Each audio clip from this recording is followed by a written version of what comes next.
everyone, welcome back. So dear students, we are talking about plant physiology and in this video we will discuss the important questions of chapter number 15, that is plant growth and development. Right. तो ये जो chapter है मैं already upload कर चुकी हूँ. इसका detail जो डिस्क्रिप्शन है या फिर जो डिटेल वीडियो है उसको आप पहले देखें. विजिट द लिंक जो कि मैं डिस्क्रिप्शन में दूंगी.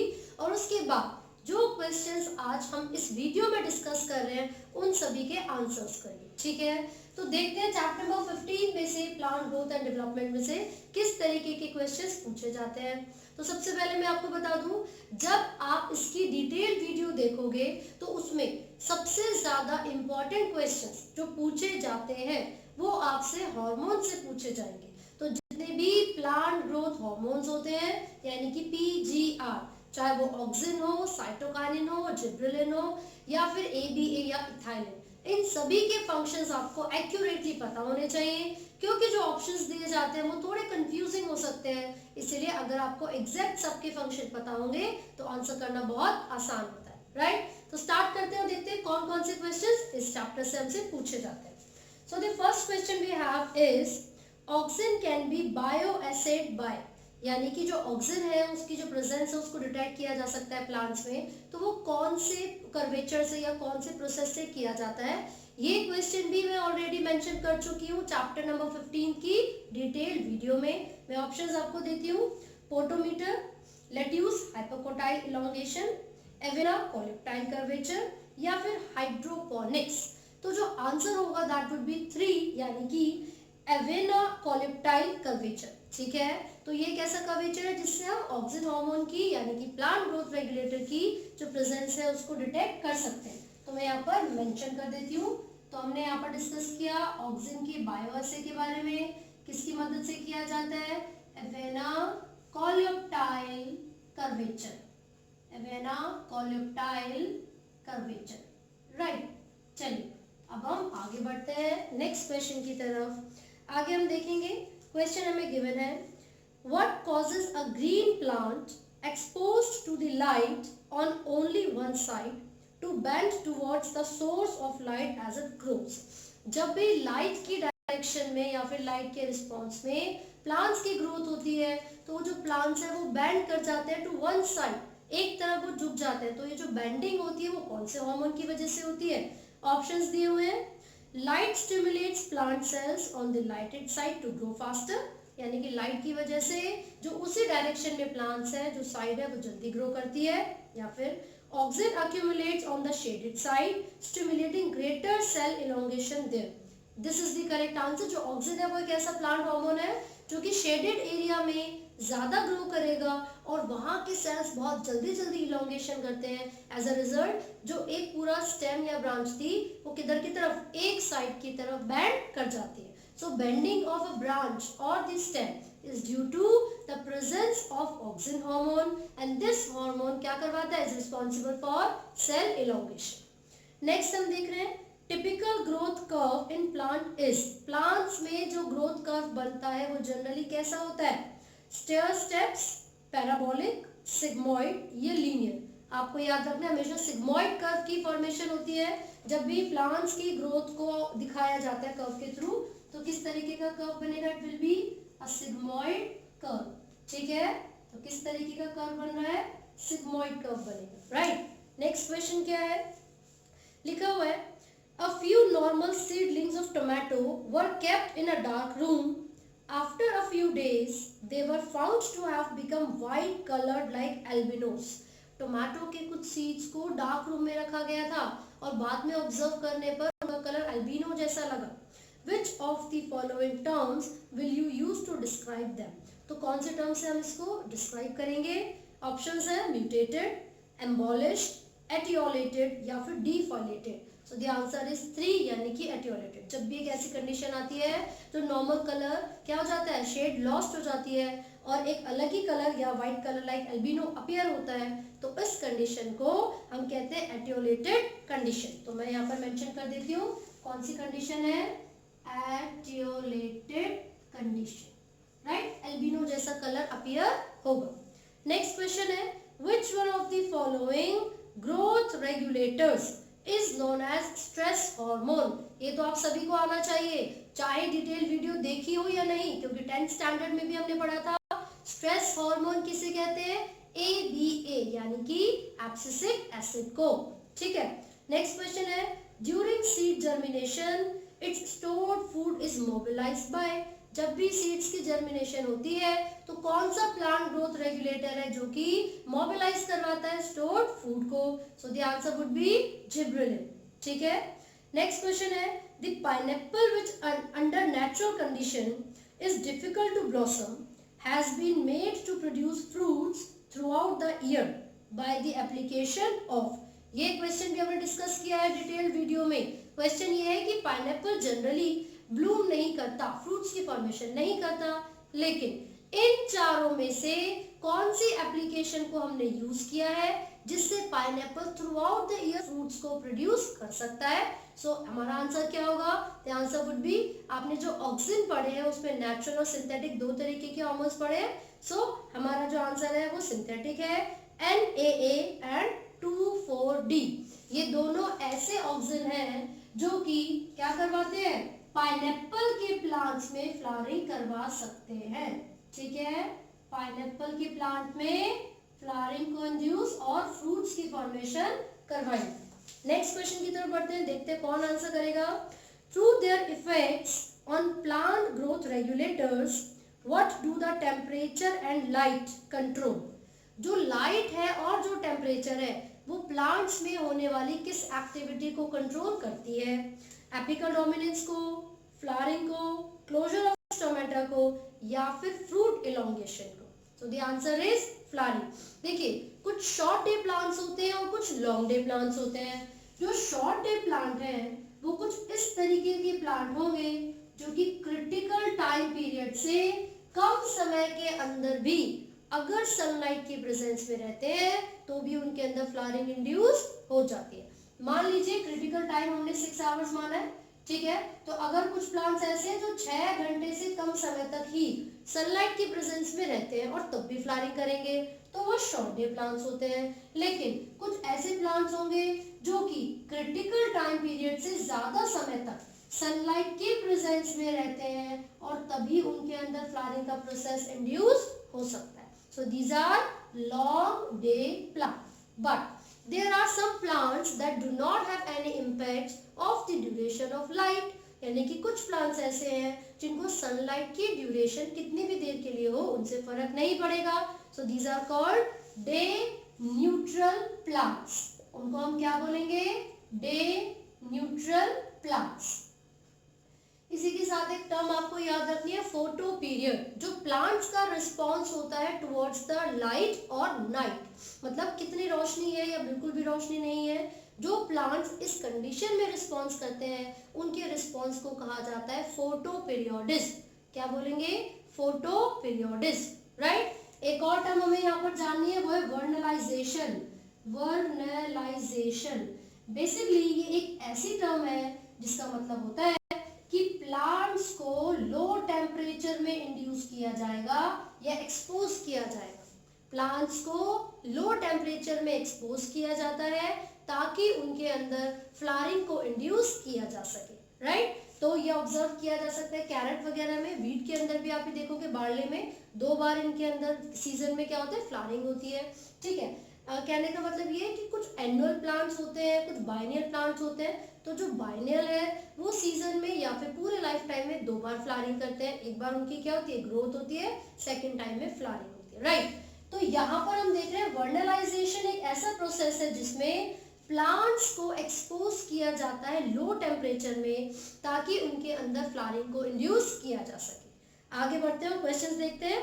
नेक्स्ट क्वेश्चन है, which one of the following generally acts to the antagonist to gibberellin। इनमें से कौन सा ऐसा हार्मोन है जो जिब्रेलिन के ऑपोजिटली फंक्शन करता है? So the answer is ABA, abscisic acid. दोनों एक दूसरे के एंटागोनिस्टिकली काम करेंगे। नेक्स्ट है वर्नलाइजेशन स्टिमुलेट्स फ्लावरिंग इन, अभी हमने पढ़ा था, कैरेट का एक एग्जांपल ले सकते हैं। जो वर्नलाइजेशन है वो कैरेट के प्लांट्स में फ्लावरिंग करवा देती है। नेक्स्ट क्वेश्चन है, phototropic curvature is the result of uneven distribution of। जो सबसे पहला क्वेश्चन हमने पढ़ा था उसमें ऑक्सीजन के बारे में बात हो रही थी। सेकंड क्वेश्चन में भी हमने देखा कि जो प्लांट्स हैं उनकी जो ब्रांच होती हैं वो एक तरफ बेंड कर जाती है, मतलब झुक जाती है। ऐसा क्यों हो रहा था? क्योंकि जो शेडी प्लेस था, जो शेडी एरिया था, वहां पर ऑक्सीजन हार्मोन की ग्रोथ हो रही थी, जिस वजह से सेल्स में इलोंगेशन ज्यादा हो रही थी। सिमिलरली जो प्लांट्स की जो डायरेक्शन में, सनलाइट की डायरेक्शन में मूवमेंट है, वो जो बेंडिंग है वो उनकी मूवमेंट ही तो है, वो किस वजह से हो रही है? ऑक्सीजन की वजह से हो रही है। सो इस क्वेश्चन का आंसर भी क्या होगा? ऑक्सीजन होगा, क्योंकि क्वेश्चन आपसे पूछा था phototropic curvature is the result of uneven distribution of oxygen. Next question है फोटोपीरियोडिज्म वाज फर्स्ट कैरेक्टराइज्ड इन। जो फोटोपीरियोडिज्म है यानी कि जो प्लांट का रिस्पांस देखा गया था लाइट या फिर नाइट की तरफ या फिर डे और नाइट की तरफ, वो सबसे पहले कौन से प्लांट में ऑब्जर्व किया गया था? टोबैको प्लांट में।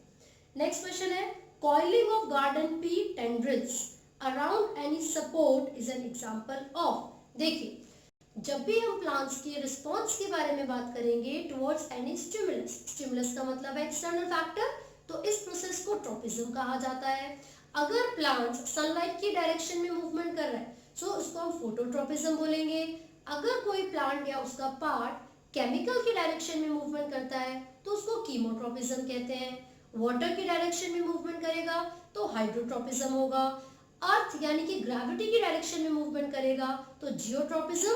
बिल्कुल वैसे ही जब आप पी की टेंड्रिल्स को, बेल को देखोगे, अगर कोई सपोर्ट, कोई स्टिक या डंडा आपने पी प्लांट के साथ रख दिया तो वो जो पी की टेंड्रिल यानी कि बेल होती है वो स्टिक के सपोर्ट से ऊपर क्लाइंबिंग करती है ना।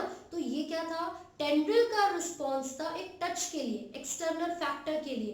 तो जब भी इस तरीके का रिस्पॉन्स देखा जाता है, किसी भी टच के लिए रिस्पॉन्स देखा जाएगा तो उसको बोलेंगे thigmotropism. So the answer is thigmotropism. Next question हमें बोला गया है वन ऑफ द फॉलोइंग या फिर the commonly used plant growth hormone in tea plantation is.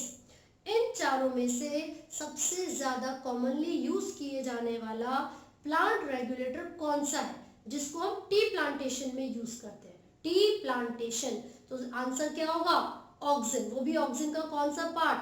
IAA, indole 3 acetic acid. Answer क्या है? Indole 3 acetic acid. यानी कि IAA को सबसे ज्यादा यूज किया जाता है टी प्लांटेशन में। It is commonly used in tea plantation. Next question की तरफ बढ़ते हैं फटाफट से। Root development is promoted by. Roots की डेवलपमेंट कौन प्रमोट करता है? रूट्स लिखा हुआ है specifically, abscisic acid, auxin, gibberellin, ethylene. तो जब भी रूट्स की डेवलपमेंट की बात होती है तो भाई आंसर होगा इथाइलिन, राइट। नेक्स्ट क्वेश्चन क्या है? क्वेश्चन है one of the synthetic auxin is. आपसे पूछा गया सिंथेटिक ऑक्सिन बताना है, तो सिंथेटिक ऑक्सिन कौन सा था? हमने 2,4-D देखा था, जो भाई एक तो नेचुरल था और एक सिंथेटिक था, तो 2,4-D सिंथेटिक हो गया। उसके बाद है which one of the following acids is a derivative of carotenoids. इन चारों में से कौन सा एसिड कैरोटिनॉइड्स का डेरिवेटिव है? सो क्या क्या ऑप्शंस हैं? इंडोल 3 एसिटिक एसिड यानी कि IAA, abscisic acid, gibberellic acid या indole butyric acid. So the answer is abscisic acid. आपको याद रखना है कि जो एब्सिसिक एसिड है वो कैरोटिनॉइड का डेरिवेटिव है। ABA is a derivative of carotenoids, is a derivative of carotenoids, right। आगे बढ़ते हैं। नेक्स्ट क्वेश्चन क्या है? Importance of day length in the flowering plant या फिर in the flowering of the plants was first shown in. मैंने आपको बताया था फोटोपीरियोडिज्म सबसे पहले टोबैको प्लांट में ऑब्जर्व किया गया था। सो यहाँ पर भी सेम आंसर रहेगा, टोबैको प्लांट्स। नेक्स्ट क्वेश्चन है the wavelength of light absorbed bye P1 या फिर PR form of phytochrome is.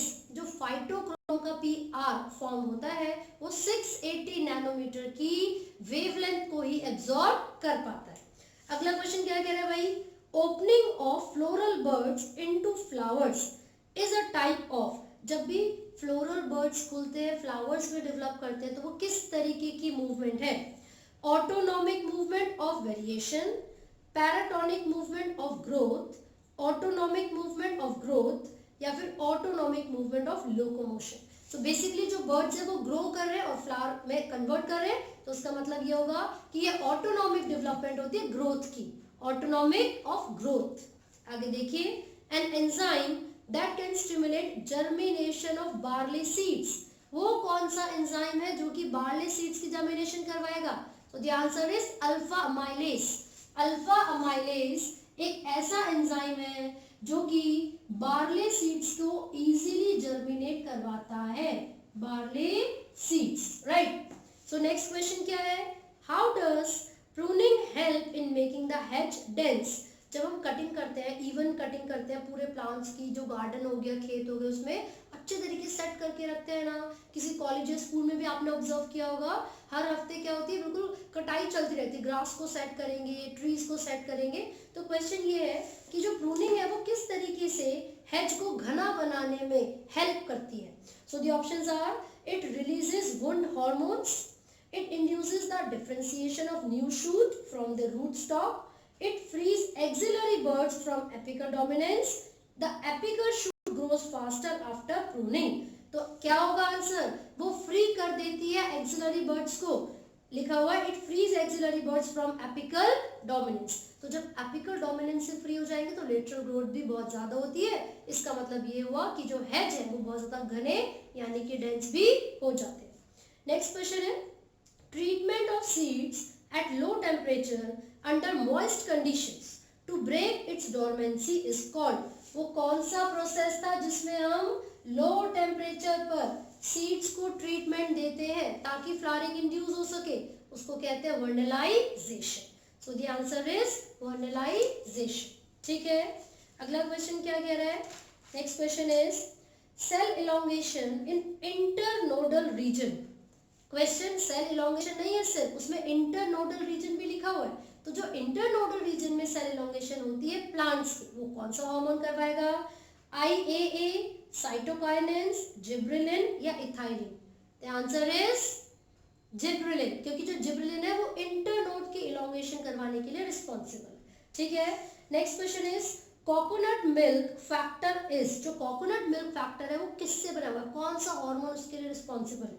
So options are auxin, gibberellin, abscisic acid और cytokinin। तो आपको याद रखना है coconut milk factor is cytokinin, cytokinin, coconut milk factor, right. आगे बढ़ते हैं अगले क्वेश्चन की तरफ। क्वेश्चन है seed dormancy is due to. कौन सा ऐसा हार्मोन है जो कि सीड्स की डोरमेंसी करवाएगा? अनफेवरेबल कंडीशन में सीड्स को जो जर्मिनेट करते हैं उससे रोकेगा।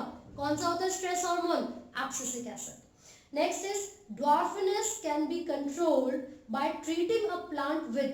याद रखना, ड्वार्फनेस को कंट्रोल करने के लिए जिब्रेलिक एसिड का यूज किया जाता है क्योंकि वो फर्दर इलोंगेशन करवा देता है सेल्स की और ड्वार्फनेस को रिड्यूस कर देगा। Next is which plant is LDP sorry, long day plant. इनमें से कौन सा LDP है? Tobacco, glycine max, glycine max मतलब सोयाबीन होता है, मिराबिलिस जलापा या स्पिनच। तो आपको याद रखना है LDP का एक एग्जांपल स्पिनच है, स्पिनच। ठीक है, आगे बढ़ते हैं। Which of the following prevents the fall of fruits. मतलब इनमें से कौन सा ऐसा हार्मोन है जो कि फ्रूट्स को नीचे गिरने से बचाएगा? ठीक है, ऑप्शंस क्या क्या है? GA3, NAA, इथाइलिन या ज़ियाटिन? द आंसर इज NAA, क्योंकि बाकी तीनों बहुत जल्दी जल्दी राइपनिंग करवाने में हेल्प करते हैं और इथाइलिन तो है ही सबसे इंपॉर्टेंटली राइपनिंग करवाने में हेल्प करने वाला हार्मोन। ठीक है, आगे क्वेश्चन है which hormone breaks dormancy of potato tuber. Gibberellin, again gibberellin यहाँ पर रिस्पॉन्सिबल है पोटैटो में डोरमेंसी को ब्रेक करने के लिए। नेक्स्ट क्वेश्चन ये है if the apical bird has been removed then we observe. अगर किसी भी प्लांट पे से या उसकी ब्रांच पे से एपिकल बर्ड्स को आपने रिमूव कर दिया तो कोई एपिकल डोमिनेंस से तो रहेगी नहीं। अब क्या होगा? You will be able to observe lateral growth, side में से बहुत सारी ब्रांचेस इजीली ग्रो हो जाएंगी। So the answer is more lateral branches, more lateral branches. अगला क्वेश्चन हमें यहाँ पर गिवन है, लिखा हुआ है plant deficient of element zinc. अगर किसी प्लांट में जिंक एलिमेंट की डिफिशियंसी है It shows its effect on the biosynthesis of plant growth hormone. तो वो कौन से प्लांट ग्रोथ हार्मोन की डिफिशियंसी यानी कि कमी को शो करेगा? ऑक्सिन को। हमेशा याद रखना, ऑक्सिन एक ऐसा हार्मोन है जिसको जिंक की जरूरत होती है एज अ कैटलिस्ट अपनी एक्टिविटीज को परफॉर्म करने के लिए। So these are the questions from chapter number 15 जो कि हमने डिस्कस किए हैं। ये सभी बहुत इंपॉर्टेंट क्वेश्चंस हैं, तो जो भी बच्चे नीट के लिए अच्छे से प्रिपेयर करना चाहते हैं, आपको थॉरोली सारी वीडियोस को देखना है, सारे कंसेप्ट्स को क्लियर करना है, टॉपिक्स को समझना है। उसके बाद आप ये जो MTG के, फिंगर टिप्स के या बाकी जो रेफरेंस बुक्स हैं उनके क्वेश्चंस जब करोगे तो सभी क्वेश्चंस के आसानी से आंसर कर सकते हो। सो प्रैक्टिस करते रहिए and do not forget to like, share and subscribe. Thank you.